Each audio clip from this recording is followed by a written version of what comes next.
The sun had barely crested over the ridge when Levi Mallister stepped into his barn with a steaming mug of coffee in hand. His boots crunched on old straw, and the familiar scent of horses and leather greeted him like an old friend. He ran cattle on 300 acres just outside Dust Creek, Montana Territory, and had followed the same morning routine for 6 years running. Check the horses, mend what needed mending, and face another day alone.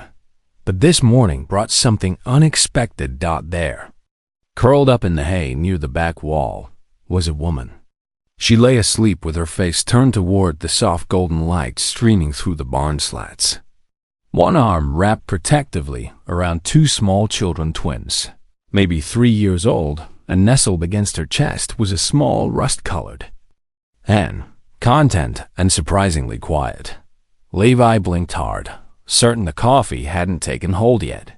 The woman stirred at his footsteps. She opened her eyes slowly, blinked at the rafters overhead, then sat up carefully, mindful not to wake the little ones. Her dark blonde hair hung tousled around her shoulders, and her jacket, 2 sizes too big, hung loose over a faded calico dress. When she looked up and saw Levi standing there, she froze like a deer caught in lamplight. He cleared his throat softly. "Morning," he said, tipping his hat. The question that burned in his mind was whether he should ask about the chicken first or the children. She stood quickly, shielding the twins instinctively. The hen flapped its wings once and settled back down as if this were perfectly normal. "I'm sorry," the woman said, her voice barely above a whisper. "We didn't mean to trespass. I thought this barn was abandoned." "It's not," Levi replied simply. "I'll go." She began gathering the children, but they were still drowsy and confused. Levi raised an eyebrow. "You always sleep with livestock?" She didn't answer, but the boy beside her rubbed his eyes and yawned. His twin sister, blessed with the same blonde curls and sleepy face, sat up groggy and laid her head against the woman's leg. Levi studied the scene before him. The children were calm but thin. The woman's hands were rough, not the kind of rough that came from working for pleasure, but from pure survival. He pointed at the chicken. "She yours?" "She found us," the woman replied. "Wouldn't leave. I think the children named her Goldie." Levi looked down at the hen, who stared back with supreme indifference. "Well," he said, taking a slow sip of his coffee, "she better not snore." The woman blinked in confusion. "What?" "Stay," he said, walking past them toward the tack room. "If the chicken don't snore, you can stay." He left them standing there, bewildered but no longer fleeing. Through the frontier, Levi had learned that sometimes the most broken things found their way to his doorstep. And sometimes, if a man was lucky, they stayed long enough to heal. While the twins chased a ball of twine through the barn aisle, the woman who finally whispered her name was May stood awkwardly near the open doors. She didn't say much, and Levi didn't ask much. He simply handed her a broom.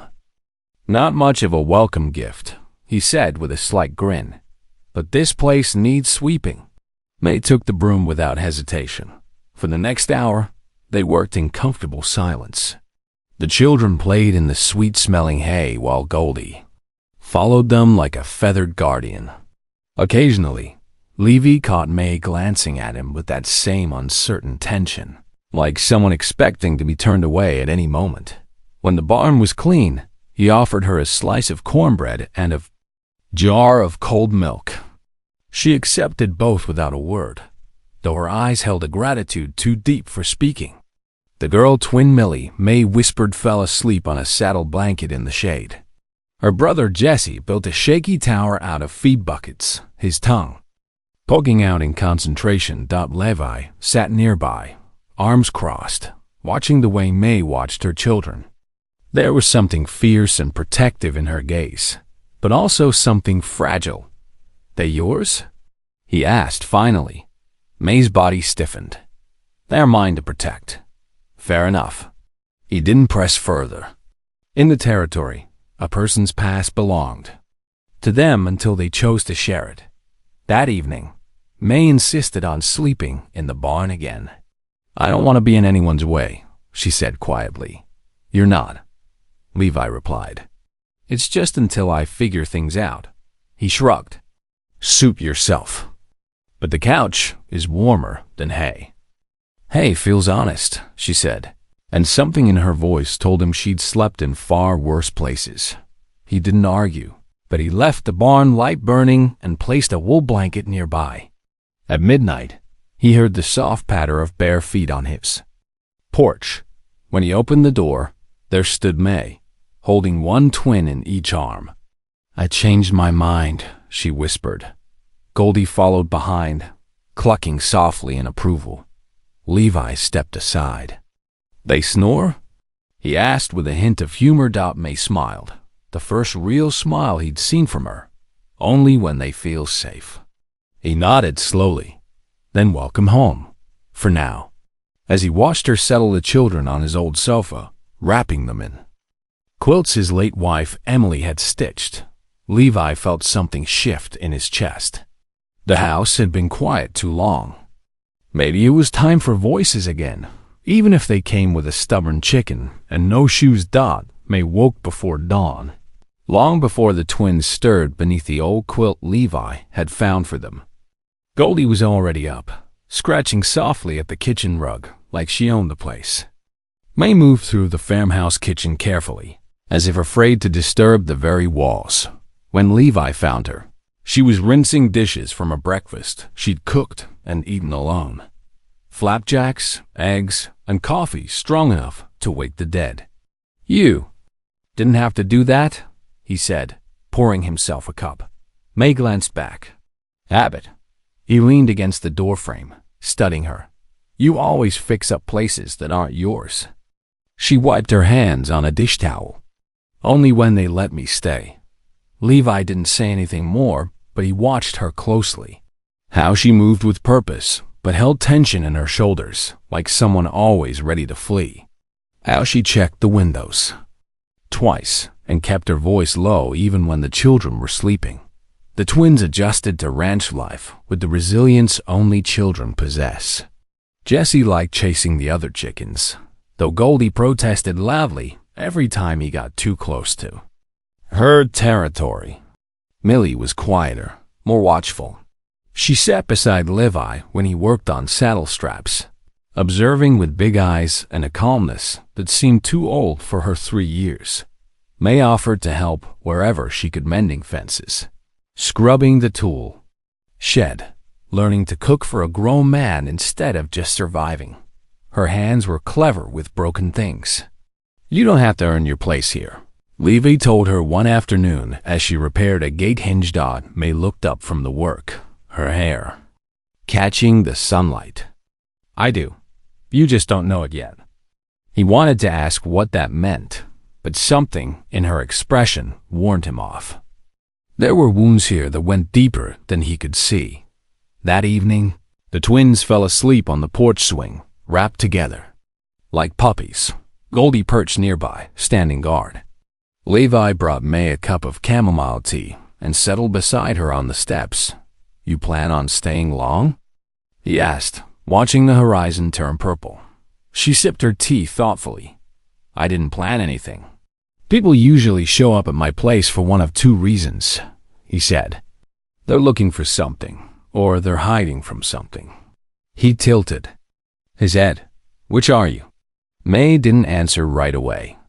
When she did, her voice was barely above a whisper. "Does it matter?" He studied her profile in the fading light, the determined set of her jaw, the way she gripped the mug like an anchor. "No," he said finally.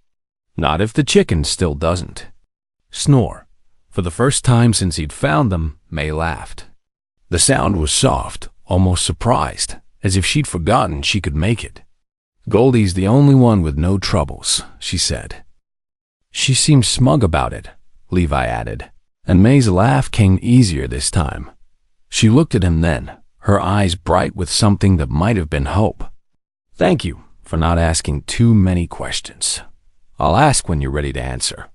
She nodded, and in the gathering darkness, Levi thought he saw her shoulders relax just a little. Maybe staying was possible. Maybe trust could grow as slow and steady as prairie grass. One careful day at a time. Part 4. When the past comes calling.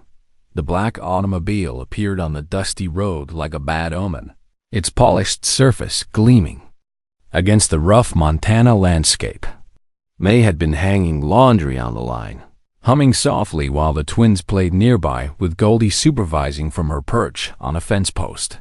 The moment she saw the car, every bit of color drained from her face.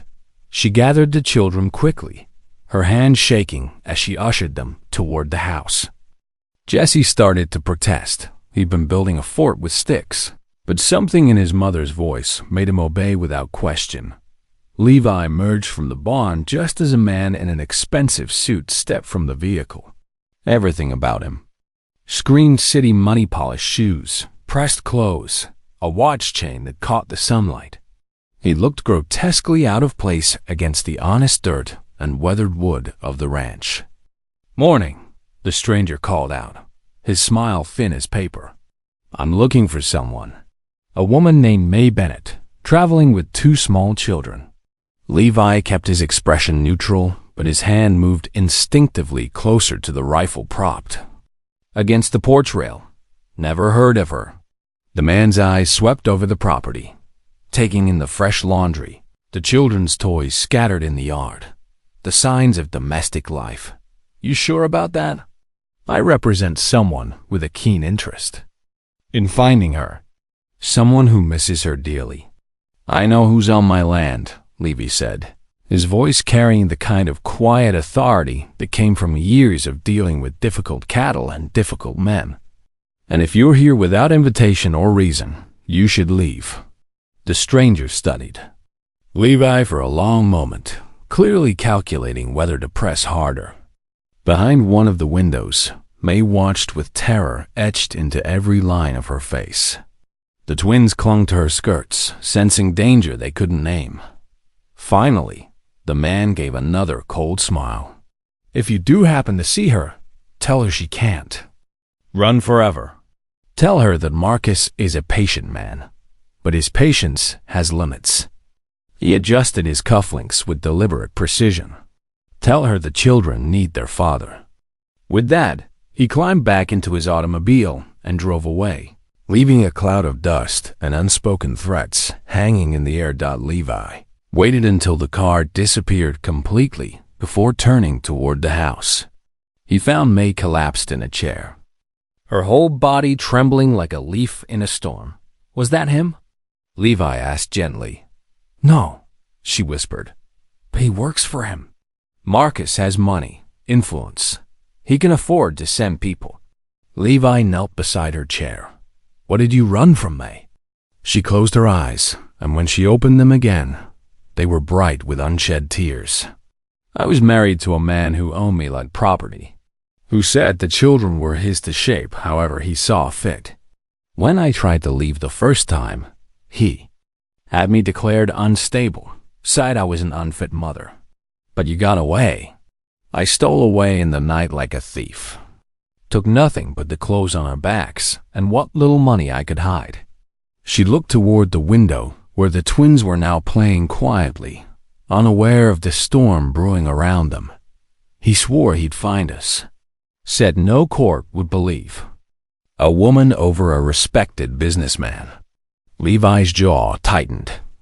He'd seen enough of the world to know that money could buy almost anything, including justice. But he'd also learned that sometimes the right person in the right place could make all the difference. "You're not alone now," he said simply. That night, they moved the children's beds into the main room and kept the lamps burning low. Goldie seemed to sense the tension, staying close and alert. May barely slept, starting at every sound, every creak of the old house settling. But Levi sat vigil by the window, his rifle across his knees, watching the road. He'd failed to protect someone he loved once before. He wouldn't let it happen again. The visit from Marcus's man changed everything. May moved through the house like a ghost, jumping at shadows and checking the locks compulsively. The twins, sensing their mother's fear, grew clingy and quiet. Even Goldie seemed subdued, rarely straying far from the porch. But Levi had seen enough broken things in his life to know that sometimes they just needed the right kind of mending. The next morning, he hitched up the wagon. "We're going to town," he announced. May shook her head. "I can't. What if someone sees us?" "What if?" "What? If you spend the rest of your life hiding?" Levi's voice was gentle but firm. "That's no way to live, May, and it's no way for those children to grow up." The ride to Dust Creek took the better part of an hour. May sat rigid beside him, her eyes scanning every face they passed. But slowly, as they moved through the familiar streets without incident, some of the tension began to leave her shoulders. Levi's first stop was the sheriff's office. Sheriff William Hayes was an old friend, a man who'd earned his badge through fair dealing and steady judgment rather than political connections. "Bill," Levi said, removing his hat as they entered the small office, "I need to talk to you about something." May hung back near the door, ready to flee, but Levi's steady presence gave her courage to stay. Over the next hour, she told her story haltingly at first, then with growing strength. She spoke of threats and violence, of a man who used his wealth and position to control and intimidate. Sheriff Hayes listened without interruption, his weathered face growing darker with each detail. When May finished, he leaned back in his chair. I've heard Marcus Bennett's name before," he said quietly. "Rich businessman from back east, has fingers in a lot of pies." He looked directly at May. "Has a reputation for getting what he wants, regardless of who gets hurt. Can you help her?" Levi asked. "Montana territory law is different from what you might be used to back east," Hayes told May. "Out here, we judge a person by their actions, not their bank account. If you're willing to swear out a statement about what happened, I can send word to the territorial judge. Get some legal protection in place." For the first time since the stranger's visit, hope flickered in May's eyes. "You'd do that?" "Ma'am, I took an oath to protect folks in this county. That includes you and those children." Their next stop was the general store, where Levi introduced May to Martha Whitmore, the storekeeper's wife and unofficial matriarch of Dust Creek's women. Martha was a formidable woman who'd raised 7 children and buried 2 husbands, and she had no patience for bullies of any stripe. "You'll be needing some proper clothes," Martha declared, sizing up May's worn dress. "And those babies need shoes that fit." As Martha bustled around gathering supplies, other women drifted in. Word traveled fast in a small town, and by afternoon, May found herself surrounded by a protective circle of frontier wives who'd faced their own share of hardships. They didn't pry or judge, they simply accepted her as one of their own. Mrs. Eleanor Fletcher, the preacher's wife, pressed a small Bible into May's hands. "For strength," she said simply. Young Sarah Mills, barely 18 and newly married, shyly offered to teach May how to preserve vegetables for winter. "In case you're planning to stay," she added with a meaningful look. By the time they loaded the wagon to head home, May sat straighter. The fear was still there, but it was tempered now by something stronger, the knowledge that she wasn't facing this alone. That evening, as they sat on the porch watching the twins play, May turned. "Levi, why are you doing this? Why are you helping us?" Levi was quiet for a long moment, his eyes on the horizon. "My Emily died in a storm," he said finally. "I wasn't there to help her when she needed it most. Maybe I can't change that, but I can make sure it doesn't happen to someone else." May reached over and took his hand. "Thank you," she said simply. He squeezed her fingers gently. "We're gonna see this through, May. All of us." In the distance, Goldie clucked her approval, and for the first time in months, May allowed herself to believe that maybe, just maybe, they were going to be all right. The second confrontation came 3 weeks later, and this time Marcus Bennett came himself. May was in the garden with the twins when she heard the expensive automobile rumbling up the drive. Her blood turned to ice water, but this time she didn't run. Instead, she gathered Jesse and Millie close and walked steadily toward the house, her chin raised with hard-won courage. Marcus Bennett was exactly what she'd expected, tall, impeccably dressed, with the kind of cold charm that impressed society wives and intimidated business rivals. He stood beside his gleaming car like he owned the very ground beneath his feet. "Hello, May," he said, his voice smooth as silk and twice as dangerous. "You've led me quite a chase." Levi emerged from the barn, Sheriff Hayes beside him. They'd been expecting this visit ever since word came through official channels that Marcus was heading west. Both men wore their authority like armor. Hayes with his badge and steady gaze, Levi with the quiet confidence of a man defending his own land. "Mr. Bennett," Sheriff Hayes said formally, "I believe we've exchanged some correspondence." Marcus barely glanced at him, his attention fixed entirely on May and the children. "I've come from my family," he said simply. "My wife has been unwell. She needs proper care." "I'm not your wife anymore," May said, surprised by the steadiness of her own voice. "The territorial court granted me a divorce on grounds of cruelty and abandonment." Marcus's facade cracked slightly. "You can't possibly believe that frontier justice will hold up against proper legal proceedings." "I have influence, May. Connections. I can have that ruling overturned before. Not in Montana territory, you can't." Sheriff Hayes stepped forward, a folded document in his hand.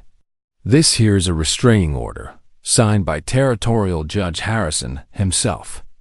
You're to stay at least 500 yards away from Mrs. Turner and her children at all times." "Turner?" Marcus's eyes narrowed.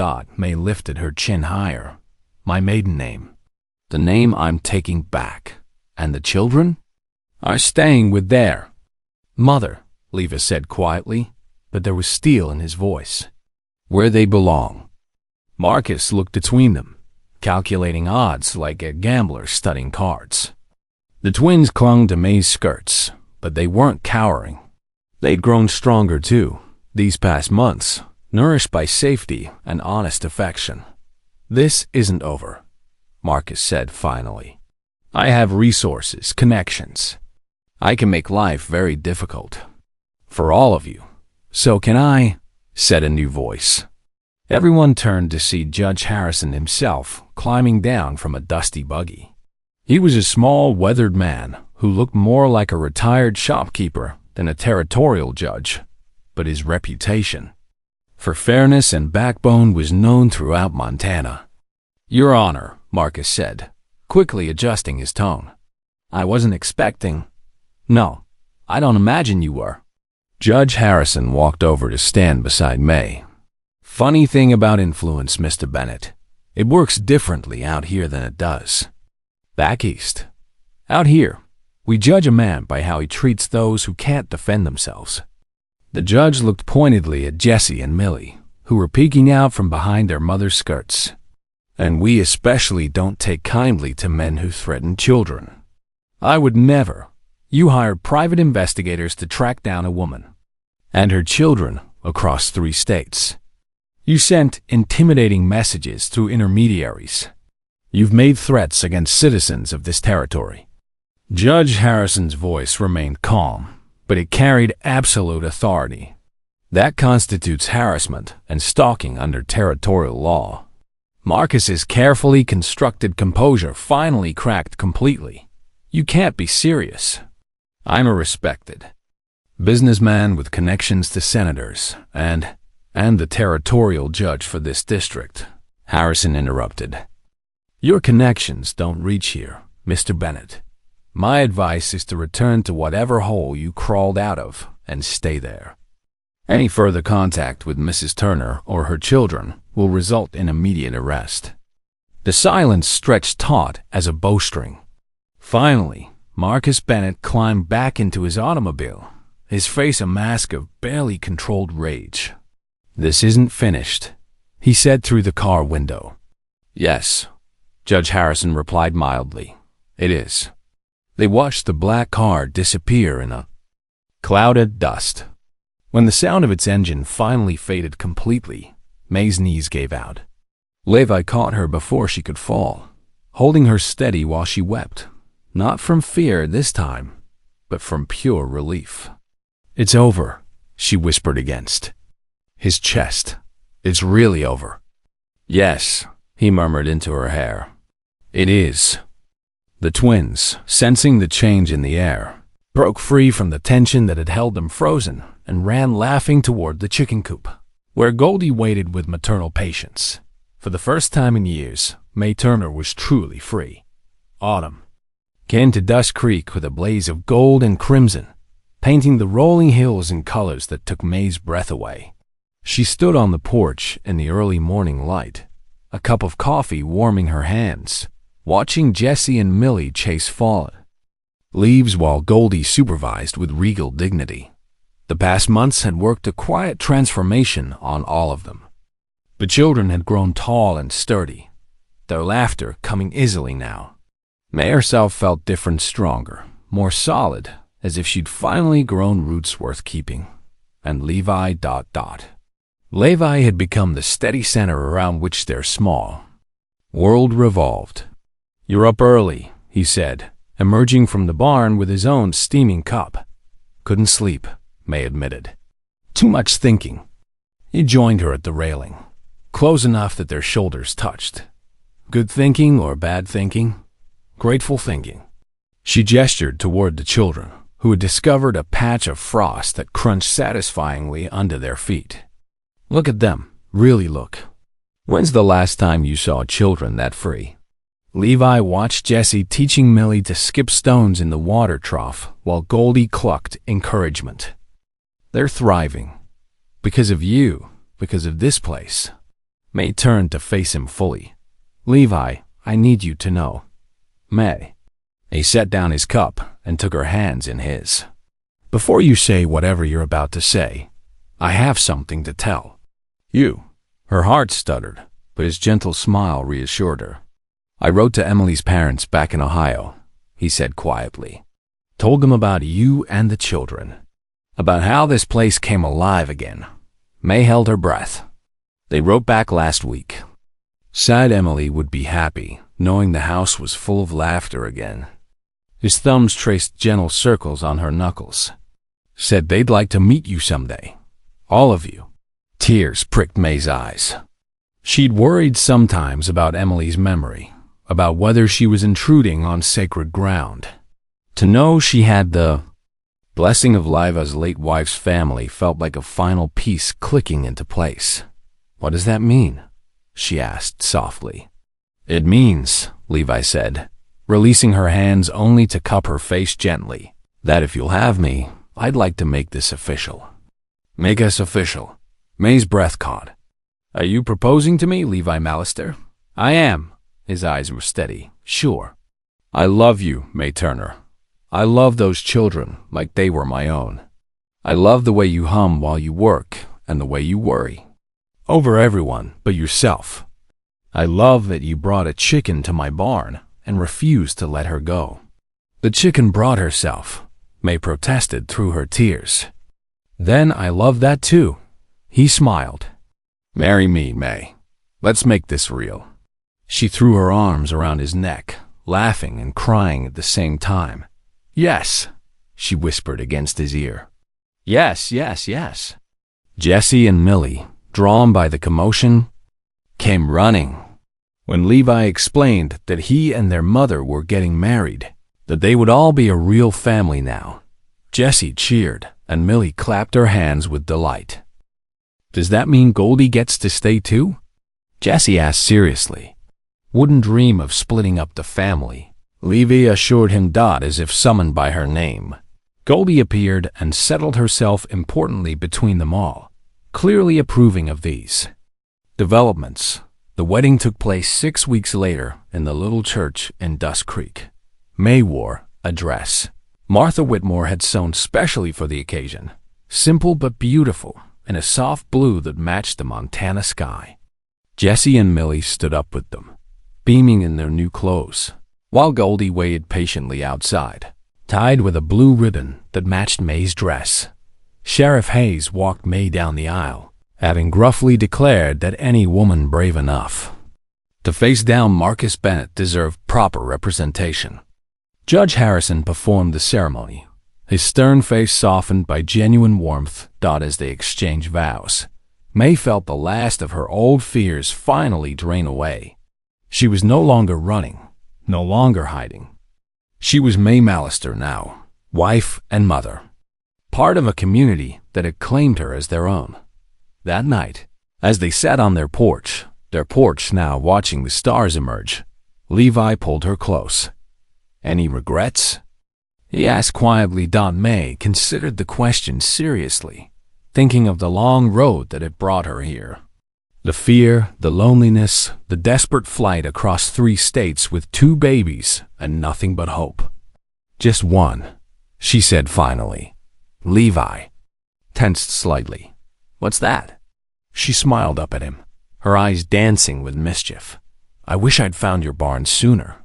His relieved laughter echoed across the prairie, mixing with the gentle sounds of settling chickens and children dreaming safely in their beds. In the distance, Goldie gave one last contented cluck, as if to say that everything was exactly as it should be. Spring returned to the Mallister ranch with a rush of green grass and wildflowers, bringing with it news that changed everything. Sheriff Hayes arrived on a warm May morning, his face grave as he dismounted near the porch where May was shelling peas, while Goldie dozed in a patch of sunshine. "Morning, May," he said, removing his hat. "Levi around?" "In the north pasture, checking the new calves." She set down her bowl, concern flickering across her face. "Is something wrong, William?" The sheriff settled into the chair beside her, looking older than his years. "Got word from back east yesterday. Marcus Bennett is dead."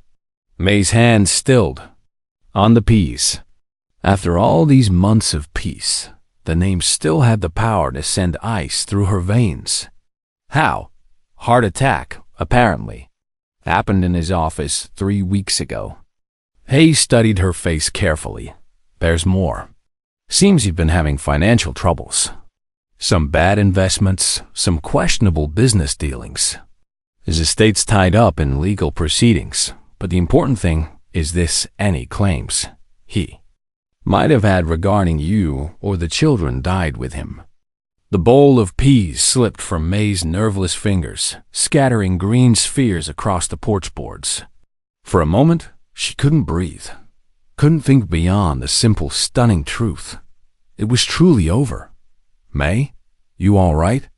She looked up at the sheriff, then beyond him to where Jessie and Millie were building a fort out of hay bales, their laughter bright as birdsong. For the first time in years, that laughter carried no shadow of fear. "I'm free," she whispered, and then louder, with growing wonder, "I'm really free." When Levi returned an hour later, he found May in the garden, weeding with fierce concentration while tears streamed down her cheeks. The children played nearby, blissfully unaware of the significance of Hayes's visit. "May?" Levi knelt beside her, brushing dirt from her hands. "What's wrong?" She told him everything, the words tumbling out between sobs that were equal parts grief and relief. Grief for the years lost to fear, relief for the future finally won. Levi gathered her in his arms, holding her as she wept for the woman she'd had to become and the woman she could finally be. When the tears subsided, he helped her to her feet and led her to the porch swing where they'd shared so many quiet evenings. "What happens now?" he asked gently. May considered the question, looking out over the land that had become more home to her than any place she'd ever known. The cattle grazed peacefully in the distance. Goldie led her growing flock of chicks around the yard with maternal pride. Jessie and Millie argued cheerfully over the proper construction of hay fort walls. "Now," she said finally, "we live. Really live. Not just surviving day to day, but making plans. Building something that lasts." That evening, as they tucked the children into bed, Millie asked the question that had been weighing on her young mind all day. "Mama, are we going to stay here forever and ever?" May smoothed the little girl's hair, marveling at how much she looked like Levi now when she smiled. Both children did not in features, but in the calm confidence that came from being truly wanted, truly safe. "Forever and ever," May promised. "This is our home now." Jessie popped his head up from his pillow. "Even Goldie?" "Especially Goldie," Levi assured him with mock seriousness. "She's the boss around here, after all." Later, after the children had drifted off to sleep, May and Levi sat on their porch in comfortable silence.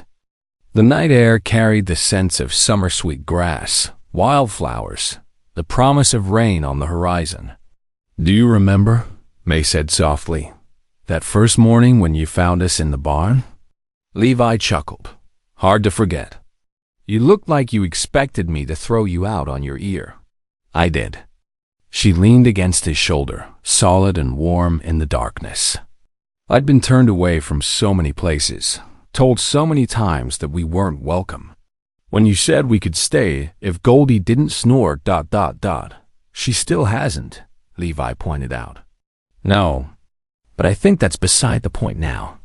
May tilted her face up to look at him. "You gave us a chance when we had nowhere else to go. You saw something worth saving in 3 strangers and a chicken. I saw a woman willing to sleep in hay to protect her children. I saw kids who needed a safe place to grow.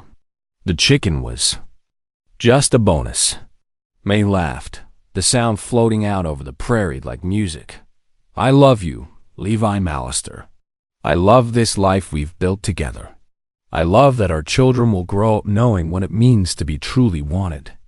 "Our children," Levi repeated, savoring the words. "I like the sound of that." In the distance, a coyote called to its mate, the sound wild and free. Closer to home, Goldie gave a soft cluck from her roost, settling her feathers against the cool night air. "You know what the best part is?" May said, her voice drowsy with contentment. "What's that?" "I used to think love meant being owned by someone, controlled. Now, I know it means being set free to become who you're meant to be." She pressed a kiss to his jaw. "Thank you for showing me the difference." Levi tightened his arms around her. This woman who'd stumbled into his barn with nothing but courage and hope. "Thank you for bringing life back to this place. All of you, even the chicken." They sat quietly as the stars emerged overhead, brilliant and infinite in the clear Montana sky. Somewhere in the house, one of the children murmured in their sleep, safe and loved and dreaming of tomorrow's adventures. In her coop, Goldie tucked her head under her wing. Queen of all, she surveyed May Turner Mallister, had finally stopped running.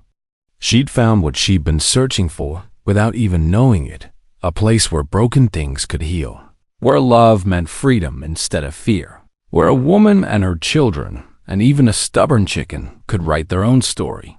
And what a story it would be as the years rolled on. The Mallister Ranch became known throughout the territory, not just for its fine cattle, but for its open door. Other women found their way there, some fleeing bad situations, others simply needing a safe place to rest and heal. May welcomed them all, just as she had once been welcomed. Jessie grew tall and strong, becoming his stepfather's right hand on the ranch while never forgetting his gentle way with frightened animals and frightened people. Millie developed her mother's gift for mending broken things, whether they were farm equipment or wounded hearts. And Goldie? Goldie lived to the remarkable age of 12, ruling over successive generations of chickens with benevolent authority. When she finally passed peacefully in her sleep, they buried her beneath the apple tree she'd claimed as her own, with a headstone that read simply, "Goldie, she never did snore." But on quiet evenings, when the wind was just right, the Mallister family swore they could still hear the soft, contented clucking of the chicken who'd helped bring them all together. A reminder that sometimes the most important journeys begin not with grand plans or desperate schemes, but with the simple courage to stay when someone offers you shelter and says the most beautiful words in any language. Welcome home. The end.